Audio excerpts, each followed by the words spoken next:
But at least if you did not go to Ivy League, at least you came to a public Ivy League. Yes, exactly. So if you did not go to Ivy League, exactly, you came to a public.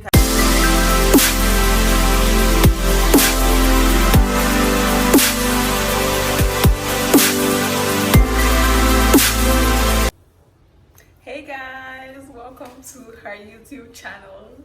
So today, as usual, we'll be discussing about undergraduate admission. Okay. You already know what. You already know what. In fact, I feel like you know how to do this YouTube thing more than me, more than the owner of the channel. Anyways, I think you already introduced us. Hey guys, welcome to another episode on my YouTube channel. As she said, and as you can see from the title, today we'll be talking about undergraduate admission. For everyone that has come to my mail to talk about, why are you always talking about graduate admission? You've never told us about undergraduate admission. So today I brought an undergraduate student for you.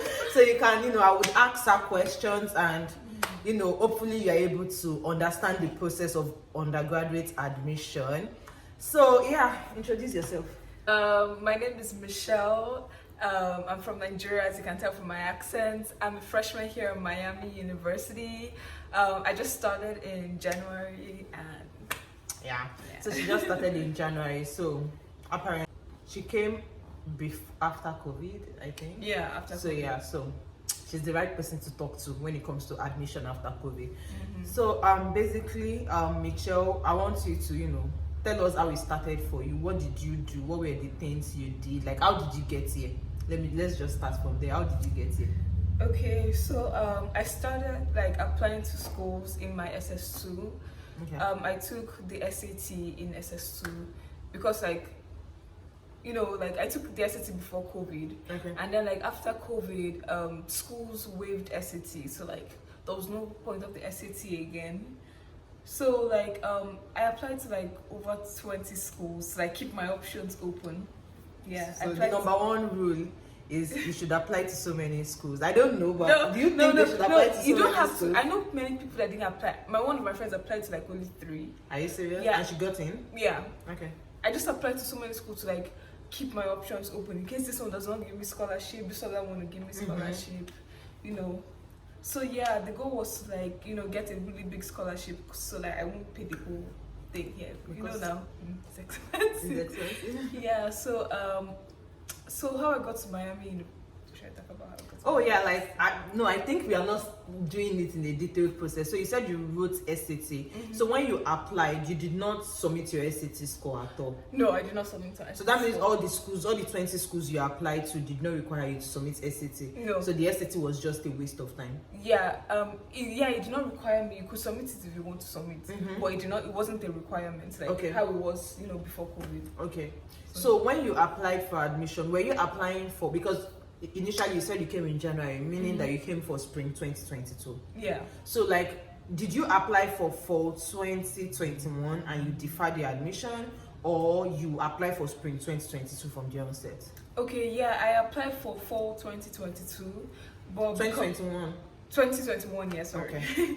I applied for fall 2021, but because of WAEC now, I know their wahala. So we're supposed to take a WAEC May, June as usual, but a WAEC got moved to August. Okay. So we were writing WAEC between August and October. Okay. So I could not come to America before writing WAEC now. So I had to stay back, write WAEC, and I deferred my admission to the spring. Okay. So you deferred your admission to the spring, but you applied for fall 2021 admission. Yes. So now for WAEC, when applying to schools abroad, is WAEC is WAEC part of the requirements, or is just SAT? It depends on the school. For Miami, they wanted my WAEC. Okay. It depends on the school. Okay. Some schools just want your transcript, letter of recommendation. That's everything. Okay. And other, essays. Okay. So basically, so you are saying that the requirement is either SAT if your school is requiring it. Yes. Letter of recommendation, your school transcript, yes. your WAEC if they require it, but it's not compulsory that you submit your WAEC. Yeah, it depends on the then school. Your statement. Did you have to write resume? Yes, I did. Okay. So I used the Common app to apply to schools. Okay. Because you can just create one profile and then add schools. So yeah, So what was the question you asked? Yeah, I said the schools you applied to, did they require you to submit resume? Okay, yeah. So like when I was like creating my common app account, they asked for my activities. Okay. And I just like typed in activities. Like I was the secretary of the student council. Oh, okay, I took a I recorded meetings. I blah blah blah. I just put it there, and then like the common app like created a resume for me. Okay. If you get, yeah. Okay, so what you're saying is basically when people want to apply, they should apply through the common app. Yeah, I really advise like common app, especially if you want to apply to like many schools. Yes, and like another thing with the common app is most times you can request for application fee waiver on the common app. Yeah, Yes. you can. You can request for application fee waiver on the common Or app. you can just like send the school an email. You know, in America, all you have to do is like ask. Yes. You just ask a lot. Yeah. You send it, I can't pay for the waiver. Like, can you help me? Like, you know. You know, like I already said it, that like when you want to request for waiver, like just tell them, like, to be honest, people here they understand. So just tell them that, you know, like I'm unable to afford. You can even, especially if you're in Nigeria, you can even you can talk about, you know, the fact that the currency to like $1 to £1 in Nigeria is a whole lot, and it's like is kind of difficult for you to pay for the application fee. I'm sure they will understand and they will waive it for you. Yeah. So that's another way. You said you wrote your SAT in SS2. Yes. Did you just write the SAT for fun, or you already knew that you'll be applying to school? I already knew that I was coming to America. Like, so like SAT was like part of the process Of, you know, coming to America. Yeah. So did you write test of English proficiency? No, I did not. Okay. Because like Nigeria is already a native English speaking country. Okay. So like you don't need to prove your English. If you get. Okay. So as you can see, if you are from Nigeria, and I think also Ghana, like basically if you speak English in your country, you necessarily don't have to write the test of English proficiency. As we all know, like I did a video about 20 schools that waive these requirements for international students that I'm going to link here, so make sure you check that video out. So basically, would you advise people to first of all search for schools before applying or before writing an exam? Because right now you said you first of all wrote SAT, and at the end of the day SAT was not required. So would you advise people to first of all search for schools before, you know? So okay, what I did at first, I just went to Google and I was like, schools that offer engineering. And a list of schools came up, and I was like, you know, that's where I started my research. I did not go to Harvard then I just came down. She said she did not go to Harvard then, Jen, because she's not. Why did you not go to Harvard? We all know. Because you feel like their admission might be strict. Yes. And do you know the funny thing is? The funny thing is you might actually get into Harvard. That's it. You might actually get into Harvard. Actually, like apply to top schools. I applied to Miami is also a top school. Yeah, Miami is a top school. I applied to Rice University in Texas. It's like the Ivy League of Texas. Yeah. Yeah, but I don't. But at least if you did not go to Ivy League, at least you came to a public Ivy League. Yes, exactly. So if you did not go to Ivy League, exactly, you came to a public Ivy. So when you submitted, so like how did you go about the scholarship? Like what did you do? What did you have to do for them to, you know, give you scholarship? Or like did you have to go through like a third party, or like what was the process for you? No, so like schools are like merit based. They give merit based scholarship. They look at your application. If they really want you in the school, they'll give you a scholarship depending. So like again in America you can ask. If you applied and maybe they give you admission, they don't give you scholarship, you can be like, oh my gosh, I really love your school and I really want to come there, but the tuition is too much, I can't afford it. And they'll be like, okay, what is your your budget? Yeah. Okay. How much can you pay? You can negotiate with them. Are you serious? I didn't know that people negotiate. Yeah, you negotiate. Yeah. And you can later on maybe what I did for Miami. So this other school in Ohio gave me a scholarship. What school is that? Ohio Wesleyan. Okay, yeah. Yeah, and they gave me more scholarship than Miami, but they didn't offer my program. Okay. The engineering program. So I was like, I went to Miami. I was like, I really want to come to Miami. That Ohio Wesleyan gave me a bigger scholarship. I will go there, blah blah blah. But I really want to come to your school. And they're like, how much do Ohio Wesleyan give you? Ooh. And then I was like, they gave me blah blah blah. And then they were like, okay, we can add 4,000 for you. Are you serious? Okay? Yeah, something like that. You can. Yeah, and then in your financial statement, I don't know if I'm allowed to say this, but like in your financial statement, you don't have to, even if you're very rich, you don't have to say that you are extremely rich. Exactly. You don't have to like declare If all your especially father's except so the point is, except if you know you can actually pay, because you know for some people, like, you don't know anybody watching this channel, they might be the child of a politician, so like they might have the money, they might have the capacity to pay, except if you know you have the money that you know you can be like, oh yeah, I can pay for school fees, except that. So like, don't declare everything. Yeah, like, you don't have to like declare all your father's 10 exactly cars, all your father's 10 lands Exactly. in wherever country you are coming from. Yeah. So basically, I did not even know like you have to negotiate. I know, like, I told one of somebody that applied for like a graduate school year, somebody that applied to come to graduate school year, and then she was like, Miami did not give her funding. So I was like, she should still push, because I know some people will be like, yeah, you can push your department to give you more funding, even if it's like out of state, like in-state tuition. So like, out of state means that you are not a resident of that state. Yes, you are not a resident of that state. That is what out of state means. So even if you are not a resident of that country, obviously you are out of state, because you are not staying in the state your school is located. And majorly, like, the way most schools generate fund is from out of state tuition, because that is very, very expensive. Like, for instance, in-state tuition might pay 7,000, pay out of state more, $17,000. So I was telling her to push for more, but like, I think I'm just going to tell her this and be like, yeah, like, another school gave me admission and I really want to come here. And another thing is, if you're a very good student, if you're a merit, they would not want to lose you. They would not want to, exactly.